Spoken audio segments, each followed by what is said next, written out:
Network marketing, gli ostacoli.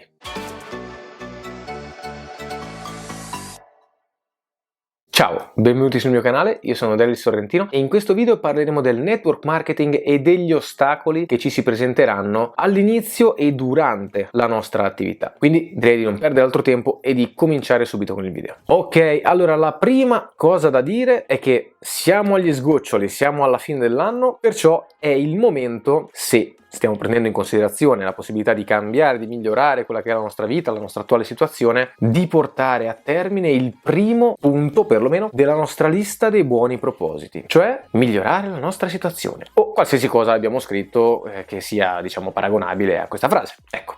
Perciò, se state pensando di migliorare un qualcosa nella vostra vita a livello professionale, eccetera, eccetera, questo video potrebbe essere già un ottimo metodo di paragone per capire quello che ci si prospetterà davanti, non solo nel network marketing, ma in tutti gli ambiti quando cercheremo di migliorare la nostra vita. Perciò cominciamo subito. Cioè?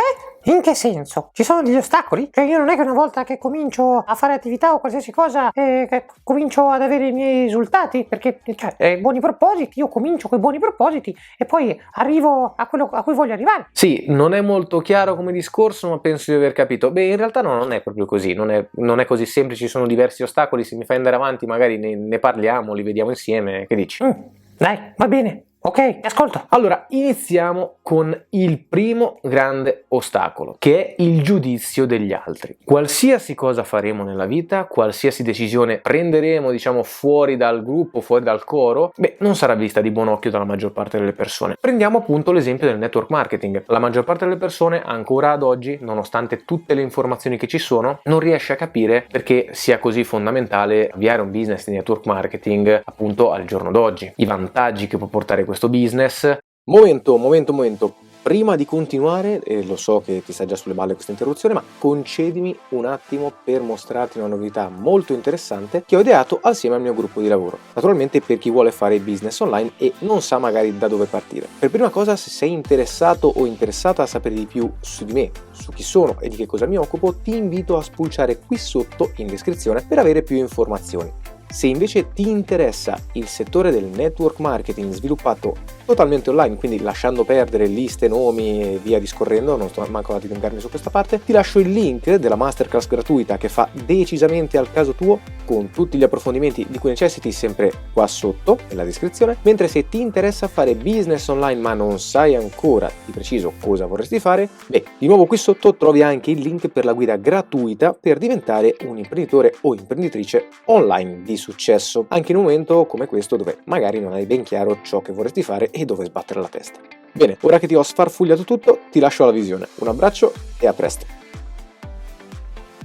Ma magari si è scottata, magari ne ha sentito parlare in una certa maniera, magari non si è informata molto bene, e qui vi rimando ad alcuni video che ho fatto proprio sull'argomento dell'informarsi, eccetera eccetera, trovate il link qua sopra, e in questo senso giudicherà. Ecco, noi possiamo prenderla in diversi modi. C'è chi la può prendere anche sul personale. Ecco, questo è il modo peggiore per affrontare una cosa del genere, perché in ogni caso qualsiasi cosa facciamo, qualsiasi cosa diciamo e qualsiasi risultato portiamo, non potremo cambiare il giudizio delle persone. E anche quando avremo successo in quel qualcosa non ci sarà data la famosa soddisfazione. Perché? Perché era scontato che ce l'avremmo fatta, perché si sa che quando noi ci mettiamo in testa qualcosa alla fine è quella, perciò nemmeno la soddisfazione di dire oh, alla fine ce l'ho fatta. La soluzione a questo punto è: non dobbiamo basarci sui giudizi degli altri, dobbiamo avere noi il nostro metro di paragone ed essere soddisfatti dei traguardi che raggiungiamo per noi stessi, non per fare invidia a qualcun altro o per rifarci nei confronti di qualcun altro. È semplicemente una sfida con noi stessi, al migliorare, al migliorarci e ovviamente a migliorare anche la nostra situazione di vita, economica, eccetera, eccetera, eccetera. Punto numero 2, questo non è un punto fisso, però viene affrontato dalla stragrande maggioranza delle persone che iniziano un'attività di network marketing, cioè scarsi risultati iniziali. Qual è la soluzione a questo punto? Datevi del tempo. All'inizio, con questa attività, voi state acquisendo delle skills, delle capacità. Per poter sviluppare delle capacità, mi viene in mente un dottore, no? Un dottore ci mette tot anni di università, più la specializzazione, più la pratica, eccetera, eccetera, eccetera, prima di poter esercitare effettivamente. Ecco, con voi ovviamente non ci vorrà tutto quanto questo tempo, a meno che non siate proprio Però in ogni caso necessiterà del tempo. Perciò il discorso è questo: datevi tempo con criterio. Cioè, faccio sempre il paragone con la lista nomi, no? È ovvio che se si comincia in questa maniera qui non tutti hanno la solita base di partenza, ma a pari base di partenza, cioè con una metodologia di lavoro che non implica la lista nomi, perciò dove non dobbiamo andare da conoscenti, amici, parenti, contatti, spammare, eccetera, eccetera, ma le persone ci cercano, ci trovano e entrano in contatto con noi. Ecco, in questa maniera diamoci semplicemente del tempo di capire innanzitutto quali sono i nostri blocchi, cosa non riusciamo a fare, perché non riusciamo a farlo, riuscire poi ovviamente a capire tutto questo e risolverlo, cioè risolvere eventuali blocchi, capire da che cosa derivano, perché non riusciamo a farlo, capire e sforzarsi di farlo. Dopodiché la strada non dico che sarà in discesa, ma senz'altro riusciremo a compiere qualche passo in più e ad avvicinarci ai nostri obiettivi. Però mi raccomando, diamoci del tempo, capiamo che ci vuole del tempo tra l'acquisizione di una capacità e poi portarla a profitto, cioè effettivamente guadagnare da quella capacità. Punto numero 3, motivazione altalenante. Ecco, la motivazione altalenante è un punto che mi tocca piuttosto da vicino, perché anche io avevo questo tipo di problema nella fase iniziale, no? Cioè quando entravo in collaborazione con una nuova persona, o meglio, quando una nuova persona entrava in collaborazione con me, facevo i salti alti così da terra, contentissimo. Quando invece per un periodo di tempo oppure non riuscivo a coinvolgere una persona o a vendere un qualcosa, ecco che la motivazione colava a picco, scendeva, mi sentivo uno schifo, mi sembrava che non stesse succedendo quello che volevo, che l'obiettivo fosse lontano, che non l'avrei mai raggiunto. Ecco, in realtà non è così. Quello che dobbiamo fare, e qui è la soluzione alla motivazione altalenante, è monitorare il nostro percorso. Dobbiamo monitorare i vari step: capacità acquisite, obiettivi raggiunti, frequenza nell'attività e quindi il timing, no? Il famoso ritmo che va dato all'attività, la continuità, per rendere il discorso un po' più semplice e snello. Fatto questo, creiamoci una roadmap, una vera e propria pianificazione, una mappa di viaggio di quello che stiamo intraprendendo, e dobbiamo renderci conto dei passi che abbiamo fatto da quando abbiamo iniziato, dal punto zero per intenderci, a dove siamo adesso. In questa maniera vediamo quanto siamo migliorati, vediamo quali sono i nostri numeri, perché prima di un tot di numeri, ad esempio vi faccio proprio il mio esempio, no? Magari inizialmente mi demoralizzavo quando non riuscivo a coinvolgere una persona che magari era anche interessata all'attività, sbagliavo perché non ascoltavo e magari gli fornivo la mia soluzione che non era per forza quella che stava cercando la persona. Ecco, in questo senso qui cosa bisogna fare? Un po' di autoanalisi, capire dove si sta sbagliando, dopodiché analizzare i numeri. E se vedo che, prendiamo numeri tondi, ok, di 100 persone con cui sono entrato in contatto, 20 sono riuscito ad entrarci in collaborazione, quindi effettivamente poi a partire con l'attività, quelli sono i miei numeri. Il mio tasso di chiusura, ok, perlomeno con quelle competenze che ho sviluppato fino a quel punto lì, è del 20%. Che cosa vuol dire? Vuol dire che io so che se rientro in contatto con 10 persone della solita categoria, targetizzazione, profilazione, i numeri sono quelli. Perciò avrò altri collaboratori. Per questo la motivazione non cala, perché conosco i miei numeri. So che è un qualcosa di medio-lungo termine e non posso demoralizzarmi per una chiamata che va male o una trattativa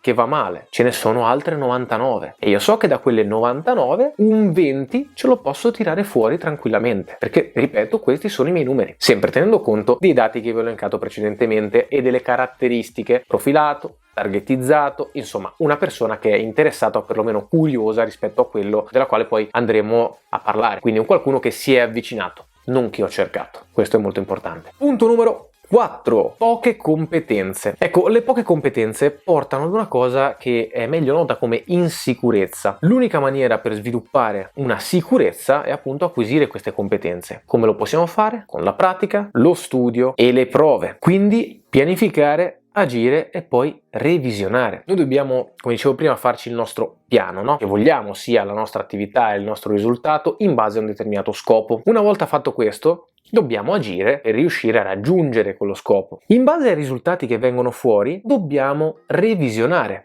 il risultato. Quindi dobbiamo proprio andare a prendere questi risultati, scannerizzarli e vedere cosa è andato bene, cosa è andato male, perché è andato bene, perché è andato male. Una volta che abbiamo fatto questo, ripensiamo ad un'altra strategia, dopodiché ricominciamo ad agire. E questo è un ciclo infinito che va avanti per tutto il resto della nostra attività quando dobbiamo capire un qualcosa, quando dobbiamo migliorare un qualcosa, quando dobbiamo raggiungere un qualcosa. Se non abbiamo questo ciclo ben chiaro in mente, non andiamo da nessuna parte, perché ripetiamo sempre i soliti errori, non capiamo cos'è che non va, alla fine è l'attività che è sbagliata, questo mondo che non va bene, le persone che sono cattive, stronze, eccetera eccetera.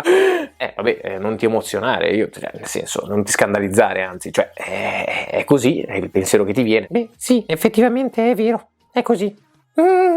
Sì, tu ridi, però c'è chi invece non ride molto. A prescindere da questo, insomma, questa è la strategia corretta per riuscire in qualsiasi cosa noi vogliamo fare, in particolare nel network, dove ci sono appunto dei dati da tenere conto, altrimenti non si va da nessuna parte. Questo fa parte del gestire l'attività come un business e non come un gioco, perché come ogni azienda bisogna analizzare dei numeri. Quinto punto, ma non per importanza, the last but not the least, paura di agire. La paura di agire va ad impattare su tutto quello che abbiamo detto prima, perché noi possiamo fregarcene del giudizio degli altri, possiamo avere pochi risultati iniziali perché stiamo sviluppando delle skills, possiamo avere una motivazione altalenante perché non abbiamo ancora buttato giù la nostra strategia, possiamo avere poche competenze perché appunto ci stiamo formando, ma se non agiamo non andiamo da nessunissima parte. Ad un certo punto, prima o dopo, bisognerà fare azione. Se noi non facciamo azione perché siamo bloccati dalla paura di sbagliare, non andremo assolutamente da nessuna parte. Una cosa che mi ha aiutato tantissimo è che chiunque abbia avuto un risultato nella sua vita, andatevi a vedere casi studio delle persone che hanno fatto veramente numeri pazzeschi, hanno uno o più fallimenti senz'altro, alle spalle, perché le uniche persone che non falliscono sono quelle che non provano nulla, quelle che stanno immobili, quelle che fanno che la vita, insomma, gli accada un po', cioè si fanno trascinare. Chi invece decide di prendere in mano la situazione è normale che fallisca una o più volte. Non bisogna avere paura del fallimento, bisogna avere paura di non aver fatto il possibile per riuscire in quello che si voleva. Qui c'è una cosa che molto spesso mi dico anche a me stesso, no? Se non sono ancora dove voglio arrivare, e qui ognuno di noi poi nel buio della sua cameretta ci penserà, ci rifletterà e vedrà se è una cosa giusta, sbagliata, vera o falsa quella che sto dicendo, cioè tutti dentro di noi sappiamo che c'è un qualcosa che non stiamo facendo e che ci sta allontanando da quello che è il nostro scopo, obiettivo, risultato che vogliamo raggiungere, la nostra meta. No, ecco, possiamo raccontarcela finché ci pare e piace. Non stiamo agendo. Tutto quello che può essere di contorno, c'ho tanti impegni e non ho tempo, e c'ho il gatto nella pentola a pressione, mi sono scordato la nonna nella lavatrice, sono cascato dal quinto piano, rimbalzato su un materasso di gomma e cascato in una piscina di miele, perciò sono rimasto appiccicato tutto il giorno. Possiamo raccontarci quello che vogliamo. Il discorso è che il vero motivo che ci divide da quello a cui aspiriamo è l'azione. Noi non stiamo facendo un qualcosa che ci avvicina a quello. Ci può capitare di tutto, può succedere di tutto. Se abbiamo un buon motivo, un vero perché, no? Un qualcosa che ci smuove nel profondo, ci arriviamo. Magari se ci va proprio di sfiga ci arriviamo più tardi, ma ci arriviamo. Il discorso cambia se invece non facciamo nulla per arrivarci. C'è una cosa che mi ha detto mia nonna un po' di tempo fa: chi si accontenta gode. Non è proprio così, perché chi si accontenta molto spesso non gode per niente, assolutamente. Voi pensate a una persona che ha un lavoro medio, e qui apro e chiudo parentesi, rispetto qualsiasi tipo di lavoro, occupazione, tutti i lavori sono degni di rispetto, di lode e ammirazione. Però teniamo anche conto delle oggettività, no? Una persona che magari, come può essere un ragazzo della mia età, no? Guadagna dai 900 ai 1200 euro al mese e deve pagare un affitto, poi mangiare ovviamente, le bollette, magari siamo anche con il Natale alle spalle, è il nuovo anno che arriva, quindi ci sono fatti dei regali, ovviamente il budget generale si è un pochettino abbassato e capita un imprevisto. Magari questa persona si è accontentata di questo stile di vita perché alla fine, ma sì dai, sto bene così,